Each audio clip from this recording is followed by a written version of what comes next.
first time you got to know that Rajeev Chandrasekhar is the candidate that's fielded against you? Look, it's been rumoured for quite some time. Yes. And in fact, I know Rajeev, and I've jokingly asked him in Parliament, the Rajya Sabha and the Lok Sabha are not much physically close to each other. So we ran into each other a couple of times going to our respective chamber. I said, "Oh, are you going to be contesting against me?" He said, no, it's Mr. Jaishankar. Or, no, it's Shashi Tharoor.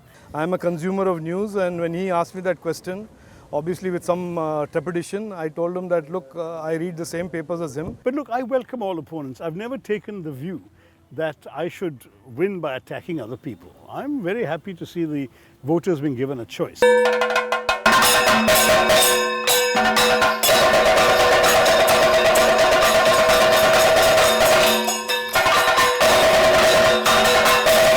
So what is that one thing that you like the most about Kerala? Oh, there is so much to love. Kerala is God's own country. It is a beautiful land. Malayalis are great travelers and great people, very knowledgeable, hardworking.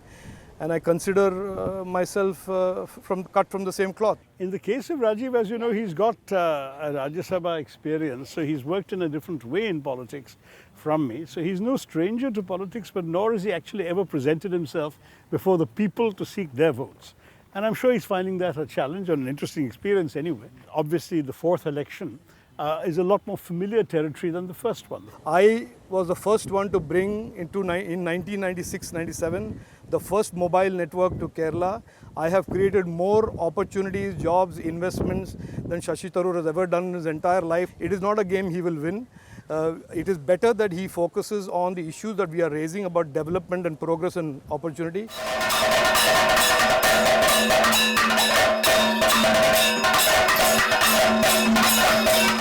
I'll give you 30 seconds. Convince my voter that why I should not vote for Rajeev Chandrasekhar or the left. What has the BJP done for Kerala or for Trivandrum in the 10 years they've been in power? Which of their promises explicitly made to Kerala have they fulfilled? First of all, I won't take 30 seconds to convince any voter. I will spend a lot of time. I'm not a person who jets in and jets out. They believe in the theory of Jumlas. Promise anything you like, you don't have to fulfill the promise. And therefore, why should we take any BJP assurances and promises seriously in this state? I have a very clear agenda, which is an agenda of development, opportunity, progress, investments, jobs, to create a technology hub, to transform Thiruvananthapuram into an electronics manufacturing base. Kerala has nothing the BJP can point to they've done for the state or for this constituent. So there are some real things to be said to people who have been deprived of development and opportunities for 10-15 years. Mr. Chandrasekhar has been IT minister for 2.5 years. Has there been any IT contribution made by him until 2 days ago as a candidate when he announced some AI projects in the state? The reality is this, that for 15 years, Thiruvananthapuram has fallen behind where it used to be. This was a city that was pioneering technology. And today, in the league table of startups, Thiruvananthapuram is number 18 as far as startups and unicorns go. I mean, the problem with this government is they've neglected Kerala and Thiruvananthapuram. In fact, they tend to neglect states that they don't rule. But what we are doing is running a positive campaign, telling people of Thiruvananthapuram that what we can do is what we have already done for the last 10 years in other parts of India. We've been hearing about skill development. Rajeev is the Minister of State for Skill Development also. Do you know that our workforce, our labour force of the whole of India was 2.3% skilled in 2014. It was a genuine problem. You know what the figure is 10 years later? 2.4%. They've gone up by 0.1%. They expect to get praise and the pat on the back for that.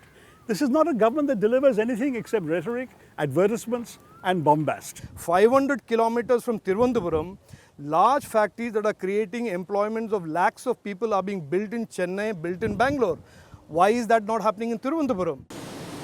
So a lot of people actually ask me, how does this work in Kerala? Exactly. So what happens in Kerala during Lok Sabha elections is so different from what happens in the assembly election. If we look at the last 10 years, in 2014 we saw the Congress-led UDF winning 16 and the left getting 4 in the Lok Sabha.